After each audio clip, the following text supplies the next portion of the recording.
దేవుడు మిమ్మల్ని మీ కుటుంబాల్లో నిండారులుగా దీవించునుగాక. ఈరోజు ఒక వాక్యాన్ని చదువుకొని ముందుకు నడవాలని ఒక దేవుని సేవకుడుగా కోరుకుంటున్నాను. దేవుడు మనతో ఏమి చెయ్యొద్దంటే ఏమి చేస్తున్నామో, ఎలా ఉండాలో, మన పితరులు ఎలా ఆచరించి నాశనం అయిపోయారు, మనము కూడా అలా స్థితిలో ఉంటున్నామేమోనని దేవుడి హెచ్చరిక మాటలు ఈరోజు మనతో మాట్లాడాలని ఆశపడుతున్నాడు. ఆశగల ప్రాణాన్ని తృప్తిపరిచి మనం ఎలా జీవించాలి, మనం ఆయన చెప్పిన వాటిలో చెయ్యాలా వద్దు అనే దాని ఒక నిర్ణయానికి రావాలని ఒక సేవకుడుగా కోరుకుంటున్నాను. ఆదికాండము 3వ అధ్యాయం 6వ వచనాన్ని నేను చదువుతున్నాను. అందరూ కూడా బైబిల్ తీసి చదవండి, దేవుడి దీవెనలు పొందుకోండి. ఆదికాండము 3వ అధ్యాయం 6వ వచనం. ఆ స్త్రీ ఆ వృక్షము ఆహారమునకు మంచిది, కన్నులకు అందమైనది, ఇవే అమునిచ్చు రమ్యమైనదై ఉండుట సూచినప్పుడు ఆమె దాని ఫలములో కొన్ని తీసుకొని తిని తనతో పాటు తన భర్తకు కూడా ఇచ్చెను, అతడు కూడా తినెను. ఇక్కడ ఒక దేవుడు ముందులుగానే ఆదామావులకి ఒక ఏదైనా మనం ఏర్పరిచి అందుట్లో వాళ్ళని బ్రతకమని నిత్య సుఖ సంతోషాలతో నిలవమని, మీరు పని చేయవసరలా, దీంట్లో ఉన్న ఫలాలన్నీ మీరు తినవచ్చు, తినకూడని ఫలం ఒకటి ఉంది, దాన్ని మీరు తినకూడదు అని దేవుడు మొదటి నుంచి చెప్తానే ఉన్నాడు. అదంతా అందమైనదిగా ఉందంట, రమ్యమైనదిగా ఉందంట. మనం కూడా ఒక్కోసారి ఎలా ఉంటామంటే, ఎర్రగా ఉంటే బాగుంటాడు, డబ్బులు ఎక్కువ ఉంటే బాగుంటుంది, పొలాలు ఎక్కువ ఉంటే బాగుండేవాళ్ళు చేసుకుందాం, ఎక్కువ కట్నం ఇచ్చే వాళ్ళు చేసుకుందాం, ఎక్కువ ఎక్కువ ఎక్కువ ఎక్కువ అనే ఆలోచనలోనే ఉండిపోతున్నాం.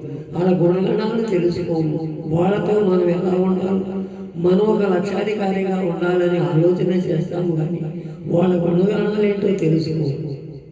వాళ్ళకి ఎంత ఉంది, ఎంత ఉంటే మనం పిల్లని ఇవ్వగలం అనే ఆలోచనే చేస్తాం, కానీ పిల్లోడికి ఇష్టమవుతుందా లేదా అనే ఆలోచనలో మనం చేయట్లా. అందుకే కొన్ని జీవితాలు అలా ముందుకు సాగపోవటానికి కారణం, సగంలోనే ఆగిపోవడానికి కారణం తల్లిదండ్రుల బాధ్యత కూడా అదే. మనం పిల్లల మనసులో ఏముందో ఎరగాలి. పిల్లలకి ఏ సంబంధం అయితే వాళ్ళకి తగినట్టు జీవిస్తారో మనం వాళ్ళని కొన్ని మోటివేషన్ చేసి వాళ్ళతో మనం మాట్లాడాలి. అది చేయట్లా ఈ రోజుల్లో. బాగా ఎర్రగా ఉండాలి, కట్నం ఎక్కువ తేవాలి, కట్నం తెచ్చి ఊరుకూడదా, అలా మనం చేయకూడదని దేవుడి సేవకుడుగా కోరుకుంటాం. మనకు తగిన సంబంధం, మనతో ఉండే సంబంధం, వాళ్ళ గుణగణాలు ఎలా ఉన్నాయని మనం విచారణ చేసి దేవుడితో మనం మనిషిని జ్ఞాపకం చేసుకోవాలి. అలా ఉండాలని దేవుడు కోరుకుంటాడు. అది రమ్యమైనది ఉందంట. అదే కన్నులకేమో అందమైనది కూడా కనబడిందంట. అందము మోసకరమని తెలుసుకోలేకపోతున్నాం మనం. ఒక్కసారి మన హృదయాన్ని మనమే పరిశీలన చేసుకుందాం. ఇది మరి తర్వాత మనం కూడా రాశాడు.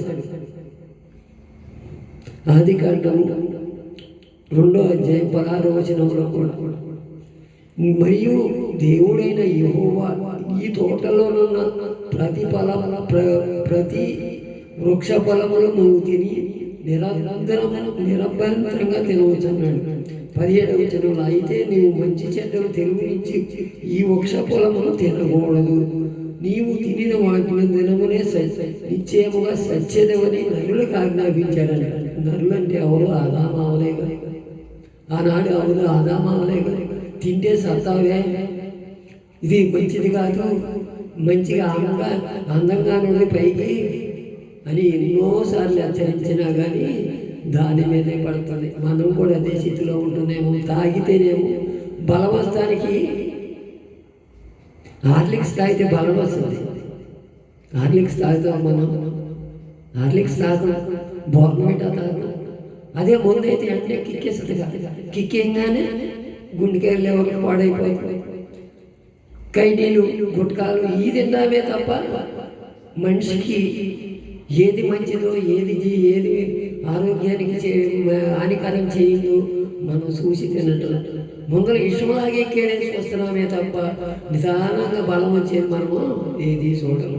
తాగినవాడు ఊగుతాడు, ఎంతసేపు తాగితే ఊగుతాడు, ఆడి బలం వచ్చేస్తాడు అనుకుంటాడు, ఆడే శక్తిమంతుడు అనుకుంటాడు, వాడికాడే గొప్పవాడు అనుకుంటాడు. ఆ దిగిపోయిన తర్వాత ఇంకా నీరసం అయిపోయి గుండెకాయ తినేసి లివర్లు పాడైపోయి నానా బాధలు పడదు. అది మనం చేయకూడదు అనుకుంటాడు దేవుడు మనకన్నీ కూడా మంచియే చెప్తున్నాడు. మంచి ఆహారం తీసుకొచ్చి మంచి ఆరోగ్యంగా ఉండండి, దేవునిలో నడవండి. మీరు దేవుని మనుషుల మీద ఆధారపడి నడవటం కాదు, దేవుని మీద ఆధారపడి నడవమంటున్నాడు. మనం అలా నడవగలుగుతున్నామో లేదో ఒకసారి మనం తినగానే సత్యాలంటే అంతే. మానసావం బట్టి మనం కూడా ఈ బాధలు పడాల్సి వస్తుంది. లేకపోతే దేవునితో మనం కూడా ఎలుగులు, దీపం వెలుగులు, బంగారపు వీధుల్లో నడవాల్సిన వాడు. దేవుడు మన పక్షాల నుండి అన్నీ కూడా ముందు హెచ్చరిక మాటలు చెప్తూనే ఉన్నాడు. నువ్వు చేయొద్దన్న పని చేస్తున్నావు, అది మానుకో ఇప్పుడే అని హెచ్చరించినా సరే అదే మంచిది, అదే అందమైనది, అదే రమ్యమైనది అని మన ఆలోచనే చేస్తున్నాం. కానీ దేవుని మాటను జీవితాన్ని పెడుతున్నాం. అదే మన జీవితాలను నాశనం చేసేది, మన జీవితాలని అంటే చిన్నాభిన్నం చేసేది, మన కుటుంబాలను అంతా నాశనం చేసేది అది దేవుని మాట వినకపోతే. దేవుని మాట వినాలని ఒక సేవకుడిగా కోరుకుంటున్నాను. అలా కోరుకొని తెలివినిచ్చే ఫలం తినకూడదన్న తింటే నీకు ఆజ్ఞాపిస్తున్నాను, నిశ్చయముగా నువ్వు సస్తావని చెప్పినా కానీ అదే పనిలో ఉంటున్నామంటే దేవుడు ఎన్నాళ్ళు మనల్ని బాకరిస్తాడు. ఇక్కడ ఒక లోతు భార్య కూడా ఉంది. ఇక్కడ లోతు భార్యకి దేవదూతలు వచ్చి చెప్తారు, అమ్మా ఇది ఈ పట్టణాన్ని నాశనం చేసేమన్నాడు దేవుడు. మీరు తట్టా గొట్ట చుట్టుగా అవసరంలా మనుషులు ప్రాణం అన్న దక్కించుకొని ఎనిమిదిరికి వెళ్ళమంటారు. అప్పుడు బయలుదేరదు. అప్పుడు ఏమని ఆదికాండం 19:17 కూడా ఆ దూతలు వారిని ఎలుకలకు తీసుకొచ్చిన తర్వాత ఆయన నీ ప్రాణం దక్కించుకోనట్లు పారిపోము, నువ్వు వెనకగా తిరిగి చూడకము, ఈ మైదానంలో ఎక్కడన్నా నిలవకము, నీవు నశించిపోకుండా అని చెప్పగా 26 అయితే లోతు భార్య అతని వెనక నుండి తిరిగి చూసి ఉప్పుస్తంభం అయిపోయింది.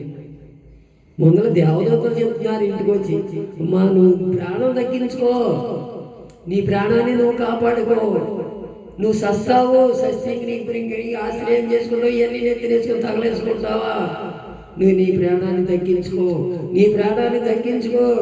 అని ఎన్నిసార్లు చెప్పినా దేవదూతలు చెప్పినా కూడా వెనక్కి తిరిగి ఉప్పు స్తంభం అయిపోయింది. మన జీవితాలు కూడా అలా ఉంటున్నాయి. ఒకసారి మన హృదయాలు మనమే పరిశీలన చేసుకుంటాం. నీవు దేవుని ఎదుట తీర్మానం చేసుకోగలిగితే ఒక ప్రార్థన చేసుకున్నాం అందరం కూడా, అయ్యా అది మంచిది, నువ్వు రమ్యమైనదని నేను మోసపోయానయ్యా, నీ చిత్తంలో నేను ఉండలేకపోయానయ్యా, అయ్యా ఇక మీదటైనా నన్ను క్షమించయ్యా, నీ ప్రాధాన్యత పట్టుకుని నేను బతిమలాడుతున్నానయ్యా, నీ చిత్తంలో నేను నీ కృపను నాకు దయచేయమని అయ్యా ఒకసారి నన్ను జ్ఞాపకం చేసుకున్నైనా.